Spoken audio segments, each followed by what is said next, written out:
Hey guys, I'm Joe, and this is the Rebels Advocate on the road again.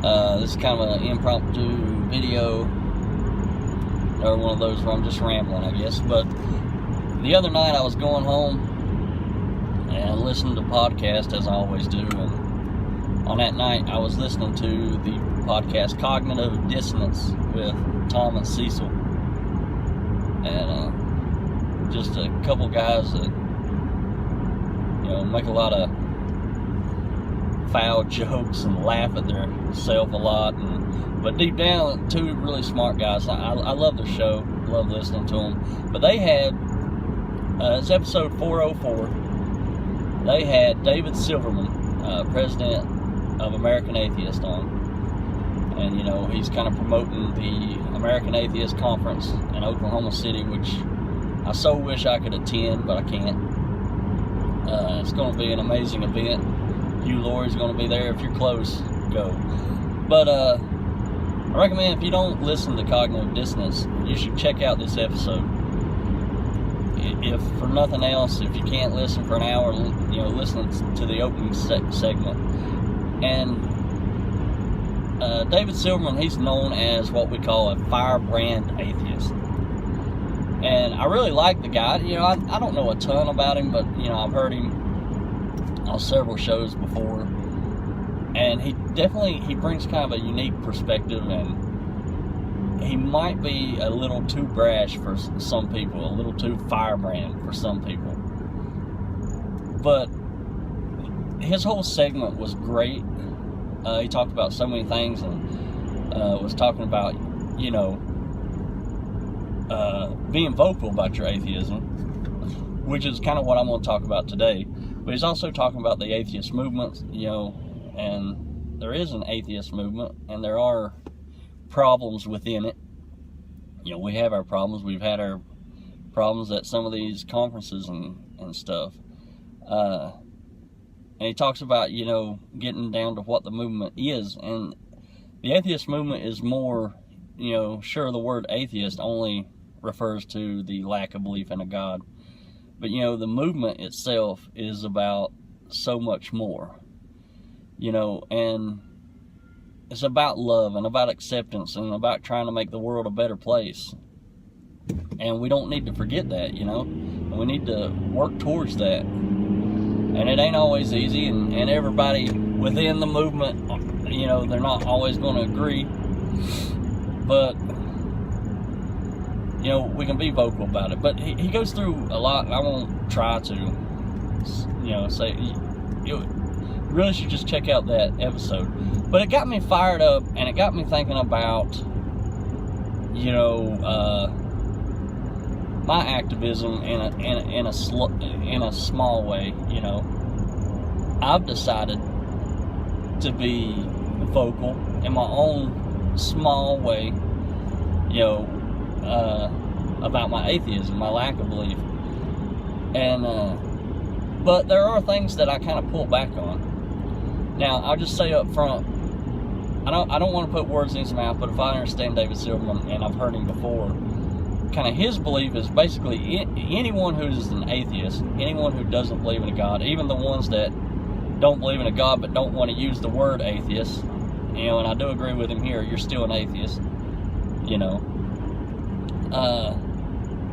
he believes that anyone who can be vocal about that without bringing harm to themselves, obviously there's some people that couldn't be vocal about it without, bringing about some form of harm. But he believes that they should be vocal about it. And, and that they have a responsibility. Now, I'll be honest, I don't fully agree with him there, because, I think it is a choice to be vocal about it, and I do believe there are people who have chosen that they want to live their lives. They don't get involved in a lot of these things, and I understand that, and I get that. I got the police passing me right now, so I guess guess he's okay with me making a video. But anyway, and another one coming in behind him. I don't guess this is against the law. It's hands-free, right? Only thing they can really get you for is having something in your window, but well, everybody does that. But anyway, you know, I think people have the right, if you don't want to be vocal about it and you just want to live your life in peace, you don't want to, you know, go through the hassle of it, and depending on where you live, it can be a hassle. I think you have that right. I guess I kind of pull back a little bit. But for those of us who have kind of chose to be vocal about it, you know, like myself, you're out of your jurisdiction. Never mind. You know, there are still some things I pull back on, and I was thinking about it. You know, he was talking about wearing his, you know, atheist shirt, and it wasn't subtle. It was just, you know, a very atheist shirt, you know, that, and I thought sometimes I don't own an atheist shirt. I don't wear, to be honest with you, I kind of think it's silly, like, or I did. It's like, why would I wear a shirt, you know, proclaiming what I don't believe, you know?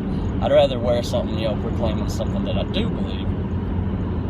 And while atheism itself doesn't, you know, isn't a statement of belief, you know, I think it does, you know, the things I believe kind of revolve around my atheism, and I'll get in that in a minute, because it's changed my morals for the better. I'm a better person since becoming an atheist. I've become a better person. You know, not to say I'm a great person, just to say I was that bad of a person before. And I didn't think I was a horrible person before, but you know, in a lot of ways I really was, and I did a lot of bad things. And atheism, like, slowly changed me, because I had a unique view of the world and I looked at things differently. I'm happier now, so much happier as an atheist, and I'm proud to be an atheist. Proud. And I use that word, I don't use that word lightly, because I think that's a word that gets overused. You know, a lot of people use the word proud, like, I'm proud to be this, proud to be, you know, like, proud to be an American. And you hear people talk about this from time to time, like, basically you're saying you're proud to have been born in a certain place. You know, for all its troubles, I'm happy to be here in America. I'm not proud to be an American. I'm grateful. I'm thankful. I'm, you know, lucky, whatever the word is you want to use, to have been, just by chance, to have been born here. This is me. I was born in this country. And that's a good thing. I'm coming up on an accident. This is the second of the day. It's not very good. The first one was bad.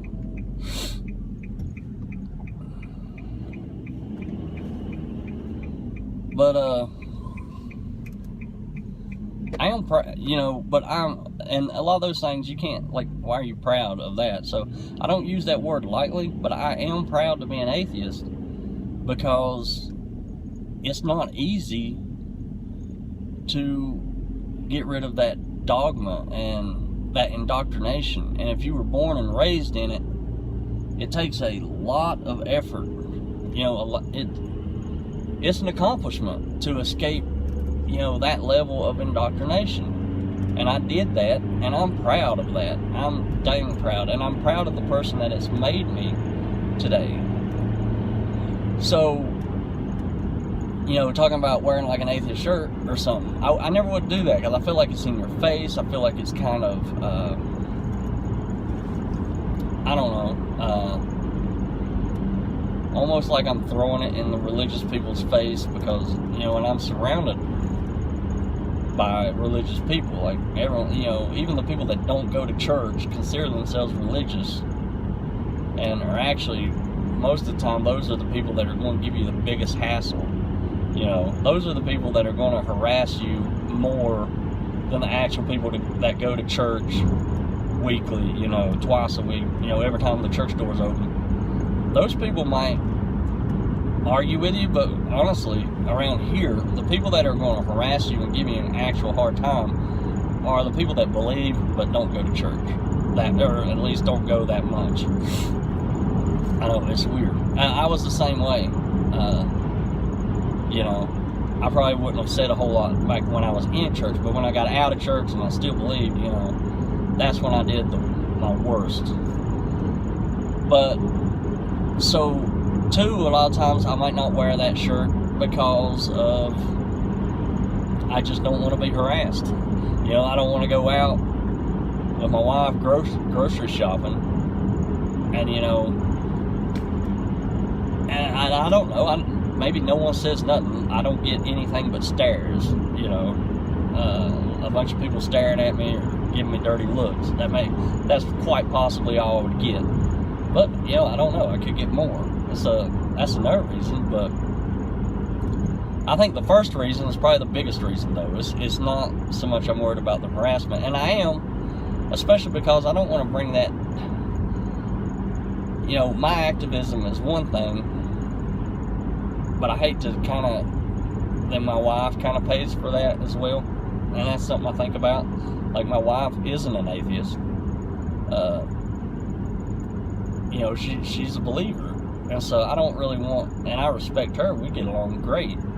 I don't want to her to have to bear the brunt of what my actions. But honestly, after listening to him and just thinking about it myself and kind of getting fired up about it, I feel like I'm probably going to go home and order me an atheist shirt right now, to be honest, and not a humanist shirt. Not that there's anything wrong with humanism, I love it, but it's like, he was talking about, a lot of people will go with that term or call themselves that, not so much because that's what they identify as, but because it's a little softer than the word atheist, and because, honestly, a lot of people don't know what humanism is, and so a lot of people are scared to use the word atheist, and I was too, because it gets such a negative reaction from so many people. We're not looked at in that great of a light. We're kind of looked at as being bad people. And I want to change that. I want people to view atheists differently. But if everyone that's atheist hides from the word atheist, that's never going to happen. It's not going to happen. So I do think there is this responsibility for some of us that if we've decided to be vocal about this, then be vocal about being an atheist. Don't hide from that word. And, even these videos, it's been a while since I talked about religion. Sometimes you shy away from,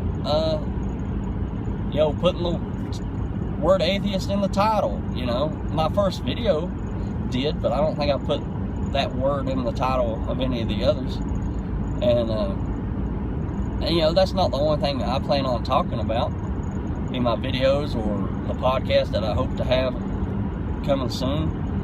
I definitely want to talk about other things, but a lot of it's going to center around religion and around, my escape from that religion. And I don't want to be afraid or ashamed to call myself an atheist. And it's funny, growing up in church, that was preached to us, don't be ashamed of your Christianity. Don't be ashamed of being a Christian. And I still see people doing that today, which I think is, now looking at it's hilarious. It's like, why would you be ashamed of being a Christian? Everybody's a Christian. Everybody believes what you believe, around here, anyway. If you live in Southwest, by God, Virginia, then saying you're a Christian is not going to get you ridiculed. But that doesn't stop them from thinking that they're being ridiculed. I'm not going to lie, there's certain brands of Christianity that might get ridiculed a little more than others. Like, what I grew up in, Pentecostal holiness, women wearing long dresses and long hair and all that. Yeah, that might get you some looks, even from the religious people. Because if there's one thing religious people will do, they don't want you to make fun of their religion, but by golly, they will make fun of people within their own religion if they believe a little differently than they do. I've seen a video that's been going around Facebook quite a bit, and a few of my friends shared it, of, as some of y'all may know, surrounded, and I don't think real close here, but within probably an hour drive, we have several snake handling churches. And so there was a video going around inside one of these churches. They were drinking some kind of, I guess it was supposed to be poison. I don't know what they were actually drinking. There was one guy, I thought it was funny, they had something there on fire, and he's rubbing his hand over, which really cracked me up. But then the big one, the one they're known for, they had the snakes out. They're handling those snakes, and they're dancing and doing all that. And to look at them, they look just like, they really did look a lot like the people that I grew up with, like Pentecostal holiness, you know, the way they're dressed. And even the church service kind of, you know, the flow of it kind of seemed the same, with the exception of the snakes. You know, my church didn't do that. And we laugh at that. You know, they laugh at that. They're passing this video around laughing at it. And it's like, you know, yeah, I think it's crazy they're handling snakes, but you guys aren't that much, you know, you're not that far removed. If anything, they're just believing this Bible a little more than you are. You know, when you believe in talking snakes, you believe in a talking snake, but you're going to make fun of somebody for handling a snake when the Bible says, you know, they can pick up snakes and not be harmed. And they're just taking that literally. The only difference is, I mean, you still believe that. You just believe, well, we shouldn't tempt God by, you know, purposely taking up snakes. That's the only difference in your beliefs, and you're making fun of it. And then you'll turn right around the next day and cry about being ridiculed for your beliefs. You know, kind of funny. And this is what happens, by the way, when I just make videos. I get so far off of the topic of what I wanted to talk about. I'm talking about being proud to be an atheist, guys. And I'll probably get that shirt because I want it to bring up conversations. I want people to talk to me. I want people to see, hey, here's a guy, maybe maybe I'm not the best guy in the world. Maybe I'm not, you know, I have all kinds of faults. But here's a guy who's trying his best to be the best husband he can be, to be the best dad he can be. A guy who, you know, enjoys life, likes to laugh, and cut up, and have a good time. A guy who treats people with respect, and yet he's an atheist. He's a dirty, rotten, filthy atheist. And I want them to have to struggle with that. And I want them to think about it.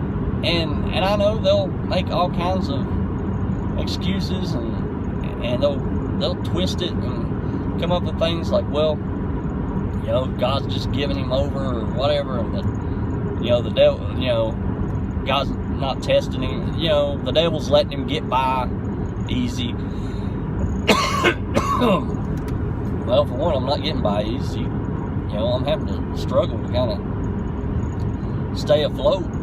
But, you know, it's been the last year or two, well, basically my whole life has been a struggle, you know, like financially, and now I kind of see the light at the end of the tunnel. I actually got a job now, a new job, I think I told you guys about back in October, and, you know, the pay isn't great starting out, but within a year's time, I should be making more money than I've made in my life, and I'm hoping, you know, I really do believe it's going to be enough money to pay my bills, you know, kind of maybe be a little more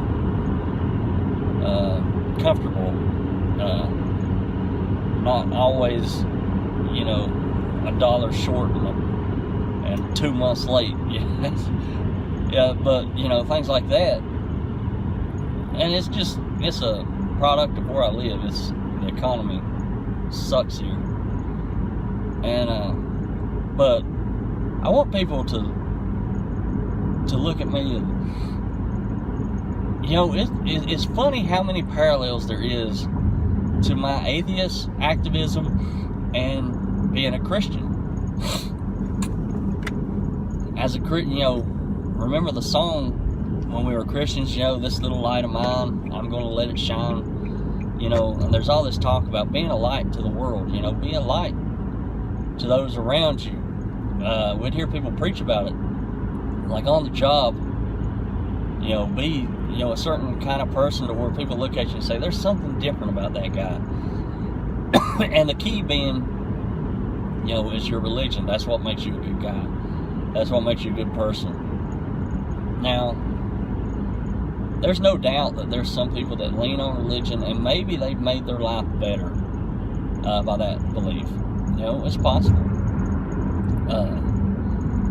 You know, I can't know all the ins and outs of it. Maybe there's people who have somehow their, you know, addictions or whatever, and their belief in a higher power has helped them overcome that. That's possible. But it's not impossible to do the same thing without religion. And it's being done. And it's been done by, you know, countless people. And I've heard the stories. A lot of people also, they'll argue whenever you're talking about God and you're kind of putting down religion. And I hate religion. I'll be honest with you. And I understand when I say religion, there's a lot of religious people that'll say, oh, I agree with you. I agree with you. I'm not religious. You know, I just have a personal relationship. You're religious. Like, I don't have time to get in this argument. But you don't believe in a supernatural being and give me some BS about you're not religious. You are. You may not like the term. You may not even attend church and this and that. But if you believe in these supernatural things, you're religious. But I really dislike religion, like, in a major way. I think it's bad. I think there's so much bad that comes from it, and a lot of people will argue that and say, well, Joe, there's a lot of good people in religion. You know, a lot of good people are Christians. A lot of good people are, you know, Jews. A lot of good people are Muslims. A lot of good people are Hindus, Scientologists, you know, whatever. And that's true. That is true. Because almost all the people I know personally are religious. They're all religious. And guess what? A lot of them are really good people. I like these people a lot. But that is just gives me more reason to talk about religion and the evils of it, because it has a lot of good people in it. And it can harm a lot of good people. And I don't even think a lot of people in it realize the depth of that harm. I can see it, but I don't think they can. You know, being on both sides of it, I can't tell you what a burden has lifted. And again, with the parallels to Christianity, you hear oftentimes about, you know, people that come to church and they get saved, about the burden, how the burden lifts. The same thing is true with atheism when you finally come to that realization. And the difference is with Christianity, it's a quick thing where you go to church, you get on your knees, and it's just like everything lifts. Whereas atheism very seldom happens like that. It's a slow process. Very few people become an atheist overnight. Like, I mean, I guess it has to be a moment there where you stop believing, but it's a long process for most of us. Everybody's journey is different, but for most of us, unless you were raised, you know, in a non-religious, you were raised just, it was never important. That happens, you know. But for those of us raised in religion, it takes a while. But I would say another difference is that burden lifts when you go to church and you get down on your knees and pray. No doubt, there's just this feeling of joy, and the burden lifts. But for a lot of people, it doesn't last. It's kind of like a drug. Like, you gotta keep going back to the well. And funny enough, they'll preach this as if this is a good thing, as if this is a necessity. But lot of times you'll leave the church, you'll leave the comfort zone of, all those people, and all that comes back on you. All that comes back just weighing you down. And it's live. And so you go back to church, and you kind of get back up there and pray and get in and this and that, and it kind of lifts again. It's like, and so you equate that to, God, when, it's really something within yourself. And then you walk away from it, and again, it comes back. You just have to keep going back. That's why I talked about in the one video about like how, I wanted to just stay, when I was actually living right, like I'd be saved, and we'd be in these revivals. I just wanted a revival to last because I was so scared of what would happen when revival ended. Because just making it from Sunday night to Wednesday night, and from Wednesday night to Sunday morning, it just seemed like such a task, to stay focused, and keep my religion and keep that good feeling. It was so hard. With atheism, it's different, but it's kind of a constant. Like, there is no going back to the well. There's just this realization, and I'm not saying it's bliss. I'm not saying it makes it like, oh, everything's happy now. No. But it's I think a deeper understanding of how the world works. I don't question things, like in a way of, why does a supreme being let this happen? Cancer is horrible, right? Why would God give anybody cancer? Let alone, why would God give little kids cancer? What, all these questions, that goes away. It doesn't take the horrible, parts of, like, cancer is still there. As an atheist, cancer didn't go away. I know I'm very likely I will probably, could very likely die of cancer. It's just so much of it. But now I understand it. Now I know when there's kids with cancer, there isn't some God that's, giving that to kids or allowing kids to get it. This is just the world we live in. This is what spun out of this universe, and we're this small part of it, and this is just how it happens.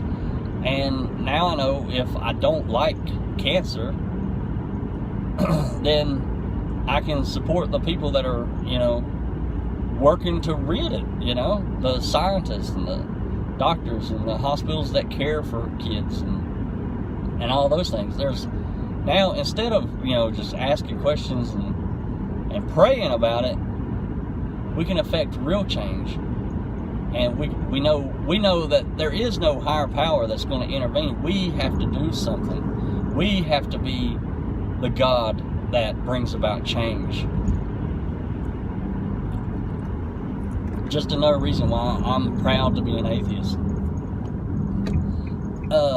Because I do think it brings about, being an atheist brings about this sense of responsibility and this sense of action. You can no longer just sit back and wait for someone or something to take care of everything for you. You got to do that yourself. You got to take care of yourself. I seen a church sign just today. I was driving by, and it said something to the effect of, trust God to do the things that you cannot. And I thought, how sad that basically what they're saying is, you're unable to, like, whatever it is that you do. So they're saying there's something you can do with God, right? Now, whatever that is, it is something that you can do yourself. You have the power within yourself. But they're teaching you that you can't do that. And it takes God. And even once you accomplish it, you didn't accomplish it. You had to lean on God and let Him do it for you. I don't have to do that. I don't have to lean on no God, no supreme being. But I know deep down, if I want to do something, I can do it. I can make it happen. Obviously, I can't do anything, right? Like, I'm not saying one of those things like, you can be whatever you want, It ain't like that, but it's, you know, things that's within my realm of possibility, right? I can do it if I actually put my mind to it and I'm willing to work for it. It's just like this podcast. It's something I want to do. It's something I feel like, you know, I kind of need to do, I want to do. I think it can be good for a small number of people, you know. These videos, same way, right? Well, it's not always easy. That's why I'm filming right now in my car. Like, I don't have an abundance of time to do this, right? And then I think, okay, I'm having a hard enough time just finding time to do these videos. How am I going to do a podcast? And I'm still asking myself that question because, you know, I think if I do it the way I want to do it, and I do it right, and, you know, I make it good at all, it's going to take some time, guys. If, you know, if I make the podcast 30 minutes long, or maybe an hour long, you know, it may look like, well, what's the big deal? That's an hour of work a week. Surely you can do that, but there's so much that goes into that. You know, an hour of content takes hours of, you know, preparation and looking at what you're talking about and forming things out, not to mention the editing and, you know, and not to mention all the stuff I got to learn, you know, just to be able to, I don't know the first thing about actually editing, just audio. Like, I'm gonna have to look into that. I've been trying to watch some videos on it and then uploading it and how to get it on the various platforms. You know, all that. I'm an idiot. Like, you know, I know how to download apps and play games and do some minor stuff on the computer, but I hardly ever even turn my laptop. About the only time I get on my laptop is, you know, if I upload, you know, actually shoot a video with my video camera, and I put it on there and go through a video editing thing.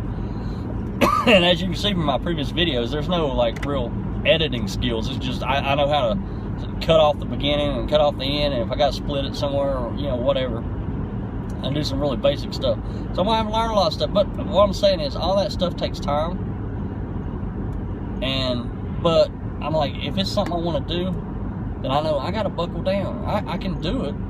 I just have to make myself do it. It may mean that I'll come home after, you know, working 10.5 hours and driving over an hour both ways. So I've been gone 13 hours. I may have to come out home wore out, and instead of jumping in the shower and going to bed, I may have to sit up for a minute and, you know, do a little work. And then I'm going to have a schedule. And then, you know, because doing a podcast can be a lot different than doing these videos, whereas I got to, you know, I want it to come out on a certain day, you know, be regular. And all that's hard.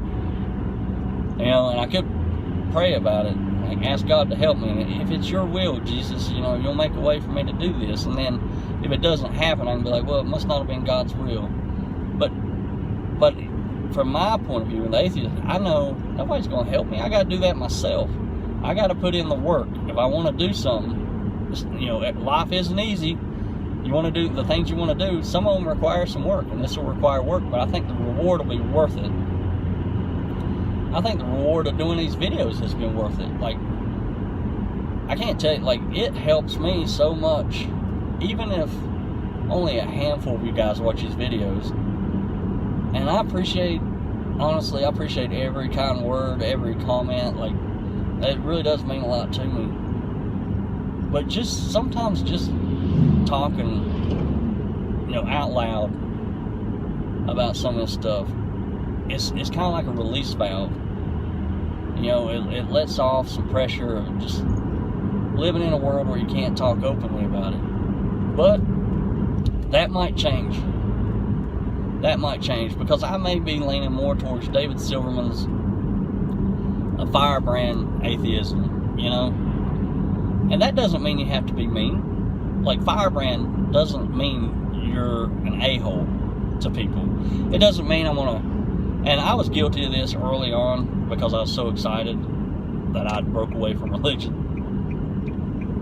And sometimes I got mean, you know, like, you know, religious people are stupid and blah, blah.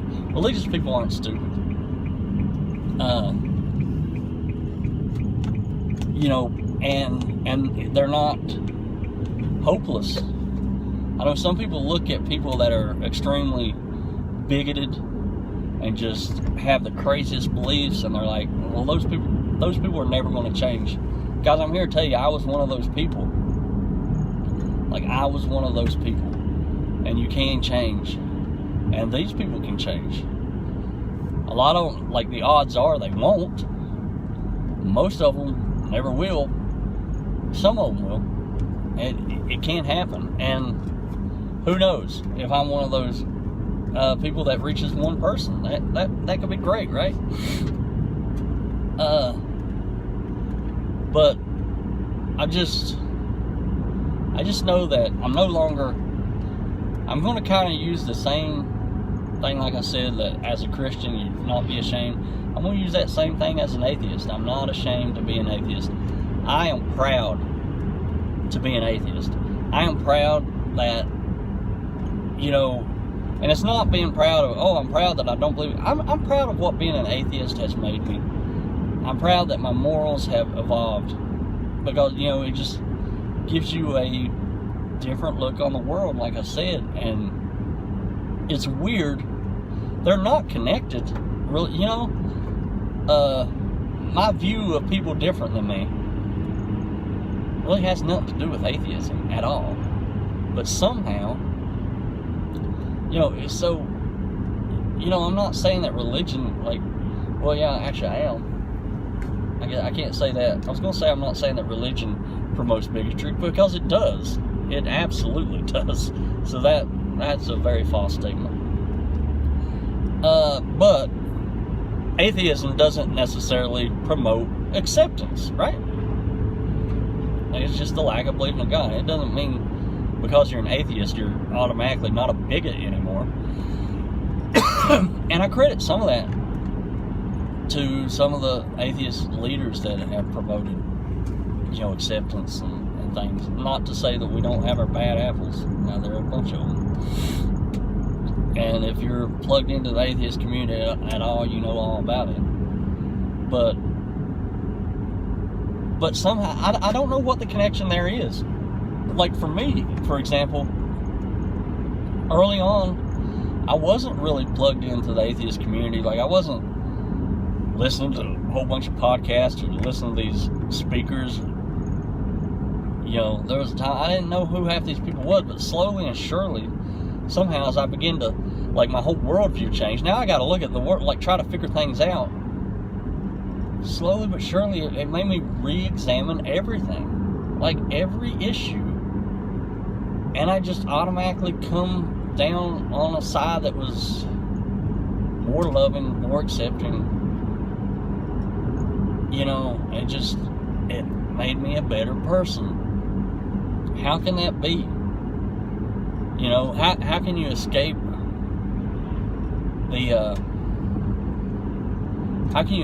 escape a religion that is supposed to be all about love, the greatest love, and then find out that you don't have that much love inside of you, you know, like, and that there's so much more. Well, guys, that's probably all the rambling I need to do for today. But again, just thank you guys for watching. It's been fun making these videos, and I hope to keep doing it. And I appreciate every little comment. Even if, you know, only a handful of people watch them, it's been fun doing them. And I enjoy doing it. And we'll catch you guys later. If you want to support the show, you can do so at patreon.com/therebelsadvocate. And hopefully in doing so, I get the podcast. Woo. I don't know what. This year need the same vote. Yeah, I ain't sure what just happened there. But hopefully I get the podcast going for patrons. You know, hopefully I can do something for patrons, like maybe have some bonus content or put out a bonus show or something. And I'm gonna be honest, the podcast, if I still haven't worked out exactly the format of it, but it'll probably be more entertainment, but we're still going to talk about some heavy issues, but it's going to be uncensored. You know, whereas most of my videos are basically censored. And I think my videos, I kind of try to keep in a way where if religious people are curious and want to watch, it's not overtly like offensive, and they can sit through and watch, because I would like, you know, for religious people to do that, and I would like for them to, you know, if they have questions, I would love for religious people to watch this and challenge me if you would like, you know, email me, comment, get in touch with me, challenge me, and you can email me at joe.therebelsadvocate@gmail, and you know, we'll talk about it. By the way, we're passing the church. This is basically where I live, guys, right behind a church. Imagine that. Yep, I live right behind a church. But I lost my train of thought.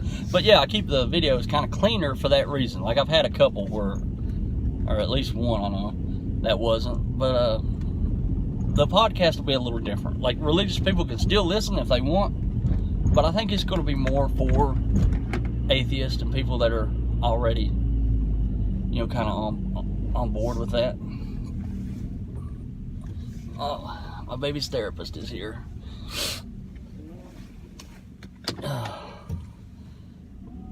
But I am home. So anyway, yeah, the podcast will be more about entertainment and, you know, hopefully maybe a little lighter and funnier, but there will be some heavy topics. There's one I've been bouncing around. There's an event that happened in my life that I want to talk about. I'm not sure if I'll do that on video, or it'll probably be the podcast, because it'll be deep, and it's going to be the hardest thing I've ever had to talk about. But it's just something that, and it deals with religion and the dangers of religion. And I know if certain people hear it, they'll be upset that I would tell this story. But I think this story is my story to tell as much as it is anyone's. And two, I think it's prevalent because so I don't know, maybe it's something I need to do both of, because I do think it's a message that needs to get out, a story that needs to be heard. But just some things like that I'm looking at and I'm wanting to do, and hopefully I'll get the mic in pretty soon and can set up and try to figure all this out. It'll be a lot of fun. But anyway, I'm gonna get off here. I've been rambling almost 45 minutes here, so I need to get off. If you stuck around this long, thanks a lot. But I'll talk to you guys later, hopefully, and goodbye.